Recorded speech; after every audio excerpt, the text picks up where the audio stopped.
the Bucks fire Mike Budenholzer? Big.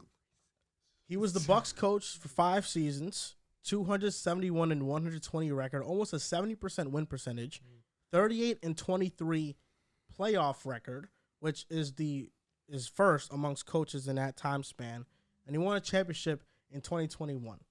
Now, he was fired because the Bucks just lost in embarrassing fashion to the Miami Heat. They lost in 5 games, and I believe this is the first time that a top seed has lost since I think the 1968 Bulls. No, I lost was to the gonna Grizzlies. say, okay, facts. No, they lost in 5 games. Oh, yeah, 5 is, yeah. No, I was going to say the Grizzlies came in there and whooped San Antonio's ass. Let me ask you, the Bulls lost that year that D Rose tore his ACL? Yes, to the 76ers, 2012. This the Sports Center injuries. facts. This Those Sports 6 Center games. facts. The Milwaukee Bucks are the first team to have the best NBA record during the regular season and win 0 or 1 playoff games since the 68-69 Bullets. Yeah, see, we won 2. Joakim Noah. That's your guy? He got us 2. That's a GOAT?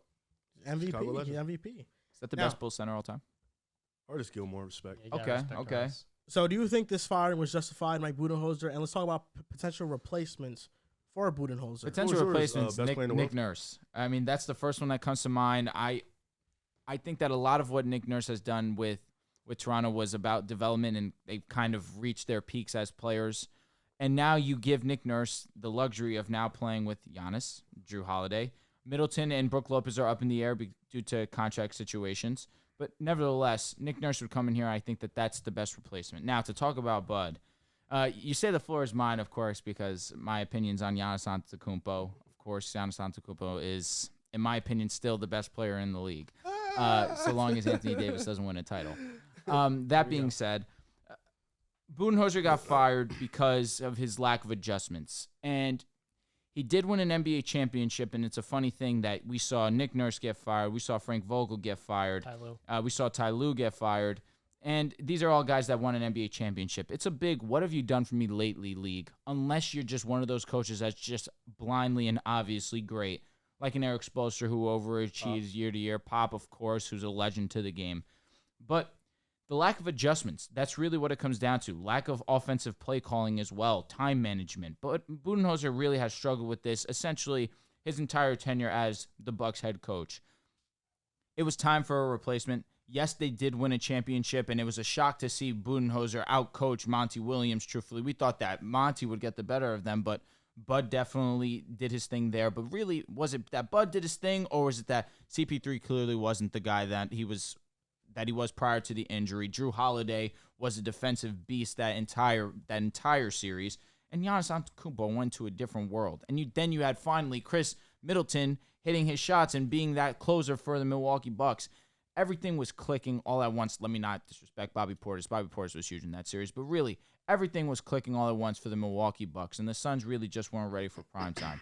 And then it was evident the 2 years prior where last year kind of got a pass, no Middleton. You did end up losing in the second round. That was a disappointment, but there's no excusing this. You lose in 5 games. Yes, Giannis did not play. I guess you could say that's an excuse, but you're still the better team. You won a game without Giannis playing. So Budenholzer, his lack of adjustments, his time management, it's just always been an issue, and it was time to move on. It's always tough to talk about a topic like this because 100%, John. there's so many different ways you can attack it. And one thing I do want to mention is that for Mike Budenholzer, when we do talk about him, I want to say condolences to him and his family for losing his brother, because No doubt. I can imagine going to work after losing one of my brothers suddenly like that. In a playoff setting, that's one thing I do want to be sensitive to in this discussion, because Mike Budenholzer is the winningest coach in the Bucks history in terms of winning percentage. He won them a championship. He built the system that allowed them to reach this level. For Brook Lopez, Brooks had a second career virtually in Milwaukee for 5 years now. He helped Giannis become an MVP. And then you look down the roster at so many different role players. He made them some of the best players, the best role players they've had in recent memory. He's a great coach. But the reason the Bucks, as you said, let go of him is because of not what he did, what he's going to bring for them long term. The Bucks are looking at this roster, and they're staring at the oldest team in the NBA that just got eliminated in the first round of the playoffs. And you look at ways you can evolve and grow, and ultimately, what the defining element of Mike Budenholzer was in Milwaukee was that he did not evolve in the playoffs, and that's why they fell short. Facts. This year in the postseason, there was no second rebuttal, at least something that gave the front office some hope that he could make adjustments against an elite-level coach in Eric Spoelstra. As you said, Nick Nurse would be a phenomenal option, but to be honest with you, I don't know if that ownership's going to pay the big bucks for Nurse because he is a top 5 coach. I look at that coaching staff Bud has had, and a big part of being a great coach is your disciples. You look at Greg Popovich's coaching tree; it's all time. Mike Budenholzer's coaching tree is something special. He had Taylor Jenkins, Darvin Ham. He had Ben Sullivan, who's the Celtics shooting coach. He's one of the best assistants in the game. He's also got settle down. Is Darvin better than Bud? He's also got one Taylor, more in Charles Lee, who's been a long-time assistant. I think Charles Lee will replace Bud because they're looking for someone that's innovative, younger, and will add some jazz to this team. If you're Giannis and they bring in a proven head coach who has accomplished less than Bud, it's a bad look. But if you bring in somebody that's a first-time coach and that's innovative and has to step up and bring something new to the table, I think that for these star players here, because Middleton will be back next year most likely, that's going to really get their buy-in. Someone that they have more hope in to be the difference maker that takes them to the next level. But to be honest with you guys, it does remind me a little bit of the Rockets when they let go of Mike D'Antoni. Because when Giannis looks around at this team, Brook Lopez is 35. Chris Middleton's knee issue dating back to college at 31 years old isn't looking good. And if they have to outpay him given what the market value is going to be for him this offseason, if Giannis looks at this team and he wants to win a championship, he's going to have to request a trade probably in 2 or 3 years. So whoever this coach is, make it that Steven Silas treatment where you come in expecting to coach these stars, but hell, in 2 years, you might be rebuilding this team from the ground up, and you don't have a lot of those first-round picks that are going to the Pelicans. Is Frank Vogel an option here at all? No. I I don't think Nick Nurse is an option. I'm Really? sorry. I think Nick Nurse is a motivational head coach, not an X's and O's head coach. He's not. Really? Yes. And that's from the words of Kevin Durant. You want to refute Kevin Durant? Yes. What does Kevin Durant know about Nick Nurse? He lost him He in the faced him in the finals. finals. I guess he saw that boxing one on Did he Steph. play didn't 11 like. minutes? I don't understand Nick why Nurse- that Nick has Nurse- any validity with me. There's a reason why It's Nick Kevin Nurse, Durant. That's fine.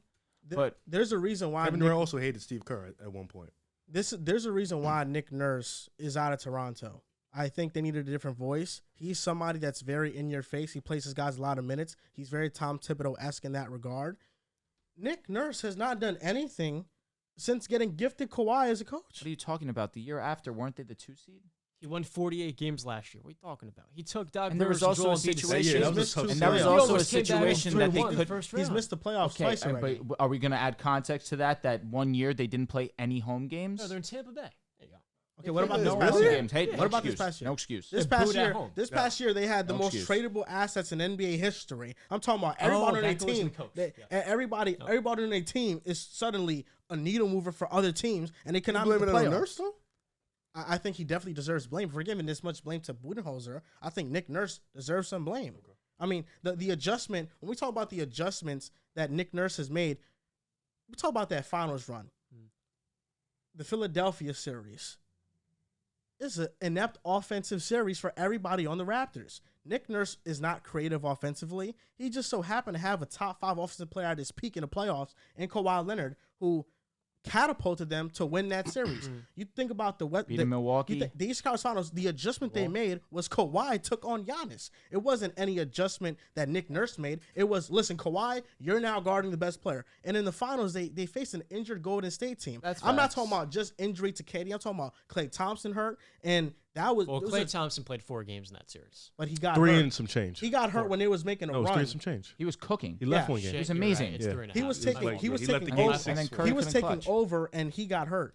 Boxing one. So this is the thing. This thing I don't understand. When it comes to certain coaches, certain players, There we go. they get certain criticism Right. that is not, the energy is not kept for other people, other coaches in that same regard. It's For because Nick example- Nurse didn't have Giannis Antetokounmpo on example- the best record.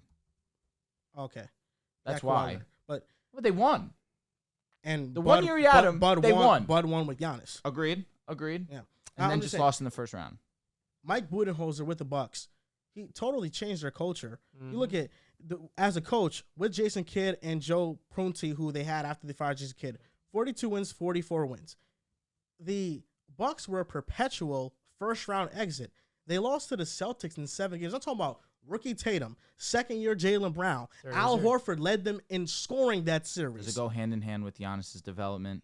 Giannis was great that year. Agreed, but he didn't. Yeah, I think that was like his he startup. just continued to No, turn it up. before Mike Budenholzer got to the Bucks, Giannis had made 2 All-NBA teams already. So Giannis was an All-NBA player, and he lost to the He Celtics lost- in 7 games. he I'm lost- talking about a young, up-and-coming team. What was it? Chris Celtics, Middleton Bulls. was there too. Also beat him the year before.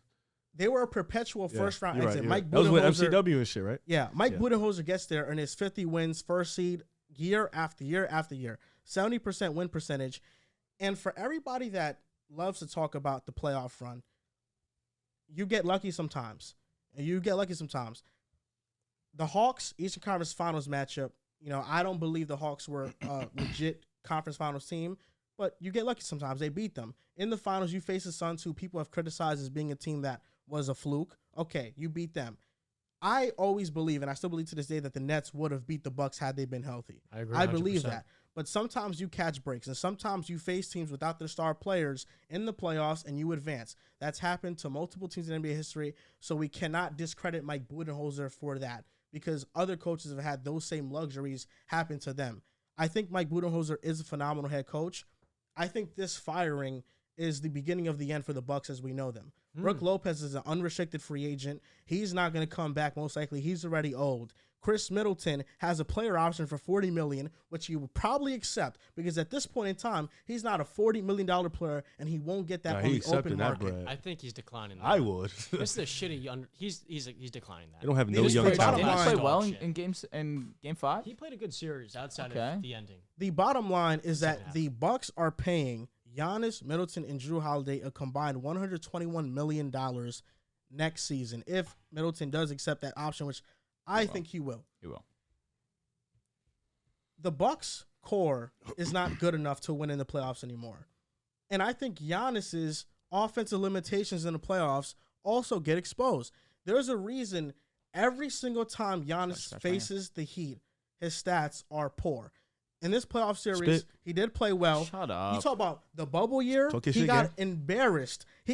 It's actually I'm not saying you to shut up. I'm telling Rich. it's shut up. actually He's cooking. It's actually Grease. it's actually Relax. astonishing. The bubble year when Giannis won MVP, he got embarrassed by the Heat in that first round. They actually in the second round, Chris Middleton actually got them a win. He won them a game without Giannis. The same way in this first round, they won a game without Giannis. Right.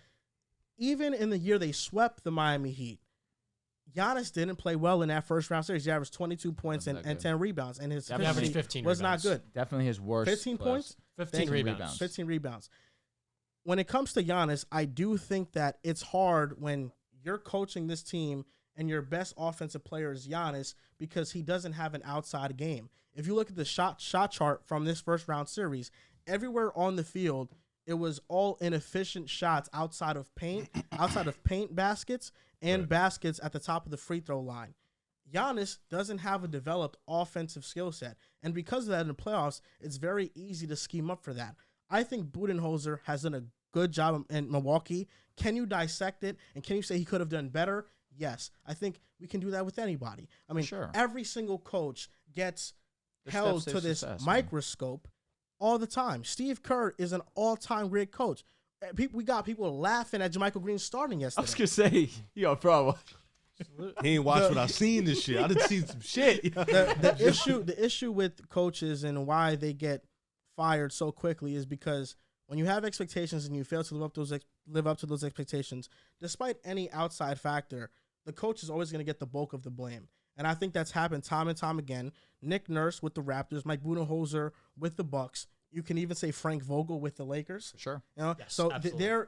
the list goes on and on. So I think Mike Budenholzer will bounce back from this just fine. He'll be a great coach somewhere else, and he'll be once again a coach that goes to a new team and sparks them into a great team because I think that he's that great of a coach. He made that Hawks team a 61 squad. Like, this is one of the best regular season coaches that I want to give some flowers to because this is the second different teams maximized, man. That's You look at humorless. teams around the league like the Pistons that don't have much of direction but have a ton of young talent, a ton of it. They just can't put the right pieces out. He would be a to perfect mesh fit for them. them. I think he'd be great for a team and We're getting talking the most about a coach that went to Atlanta and made Al Horford, Paul Millsap, Jeff Teague, and Kyle Korver all-stars. Respect Al Horford. Korver was a replacement. I like I Respect Kyle Korver. I averaged 12 He points. averaged in that 12 season. points and was an all-star. Imagine Joe Harris being all-star. What do you say? It'd be nuts. The East sucked. It wasn't that good. It was not great. But you give credit to the team for winning 60. I think they won 60 plus games. First seed, impressive season. I think Mike Budenholzer just got fired because he just couldn't adapt and adjust in the playoffs. I think the conversation has shifted to, he's this great coach, and people are saying he's this great coach, phenomenal coach, but he was literally the conversation of him getting fired happened against the Nets. Like, people were talking about he was going to get fired if he didn't win that series. So I think it's interesting that the conversation has now shifted to he's a great coach. When they were going to fire him 2 years ago, if not for injuries. But you mentioned it, luck happens, shit happens, whatever. But I just think he just doesn't adjust and adapt in the playoffs. He showed Jimmy Butler the same look every game. That is inexcusable. That he's cooking your best player, your best defensive player on the perimeter, and you're showing him the same exact look. Now, I don't know if it's because you don't have the proper personnel or you just trust your guy Drew Holiday. I understand Drew Holiday is one of the best perimeter defenders, but Jimmy's cooking him. You have to change up, and I think that was the issue. It happened with the Nets in the second round series against KD too. Kevin Durant was torching. He didn't change up his look. He just let PJ Tucker die. I think for the Heat series, it's a bit different because although on paper we look at the Heat talent and we don't think it's that great, Jimmy Butler was great that series, and every single shooter around Butler was hitting 3-point shots at a crazy rate. Right. So I think even if Budenholzer started doubling Butler, and now you give Duncan Robinson these open looks, and he starts making them, now there's criticism there too. I think it was a tough decision given how hot the Heat shooters were to just say double Jimmy and now give these guys open shots. I get what you mean, but not only was they hot, Jimmy was cooking. So now what do we? You got to take something away. He didn't take anything away. They were shooting the lights out, which isn't his fault, But Jimmy's cooking you. So now it's like you have two things. You have to take one away. You can't take either away. It's like you have the best guard defender, the best big man defender, a guy who was top 3 in defensive ranking this year for Defensive Player of the Year. So I think that's why he got fired. I do think in terms of the Budenholzer-Nick Nurse conversation, I think that one is just a little bit of Nick Nurse has shown that he overachieves with his teams in the regular season. People say he runs his team to the ground, but in reality, they don't have a bench, and they never have really had a bench. One for 3 seasons. Yeah, they haven't had, like that one team in the bubble, Toronto. That was a deep team. Oh, yeah. It just didn't have Kawhi. They brought these same guys back, 9-10 deep. They went to the second round. They gave Boston, if I'm not mistaken, fits. Went 7 games down to the wire. So Nick Nurse has shown the ability to overachieve as opposed to Budenholzer. He has also shown that ability, but as of recent, he's had arguably the best player in the world. So, he gets a little different case than Nick Nurse. But I do think he'll end up with another job. I think he's a good coach. I don't think he's sure. Like when I say think phenomenal, I think Spo, I think Kerr, I think Pop. I just think of the top. But I think Budenholzer. Crazy. I think Budenholzer is a really good coach. He will undoubtedly get another job, especially because he did win a ring. But I do think the adjustments against the Heat really, really haunted him and ripped his brother and stuff like that. That definitely puts a toll on you. But he's been doing this consistently, So it's like in the playoffs, his lack of adjustments, his lack of adaptment. That's tough, especially for a team who wants to win a championship. You have to be on your A game just as much as your players have to be on your A game. You can't. You got Giannis, you got Chris, you got Drew. I do think we didn't talk about Drew Holiday enough. Right. I think we need to get into that conversation. That's funny because all I was trying to do was tell you to talk about Drew Holiday, and you fucking refused. Can I speak? I'm talking about right now. Also, to be fair though, they try to take the 3-point shot away. They hit 54% of their contested threes. I think we saw a series from Miami shooting wise that was an anomaly. Game 1 it happened. It just. I'm talking game 1. Listen, you try to take something away, and they just were hitting shots in your player's face. There's nothing you can do at that point. Everybody on the Heat, outside of Kyle Lowry and Bam Adebayo, shot over 40% from 3, and Kyle Lowry shot 36% from 3. Everybody. Is Drew cooked? Is it time to have that conversation? He's not underrated. You can stop saying that. But it's like, we've let him slide with these dog shit offensive performances in the playoffs. Like, this has been consistent, but we let it slide because he's a great defender. He gives him, and he always has this one moment in the series where he saying it's really Eric Bledsoe? No, because Drew Holiday at one point in the playoff series will win you a game just off his defense. Right. I think Drew Holiday is a good player. He's not an all-star. He's not an all-NBA player. So he's a glorified role player. Is that what the word is? He's a high-level role player. The fact that Drew Holiday made the All-Star game over James Harden is ridiculous. Here we go.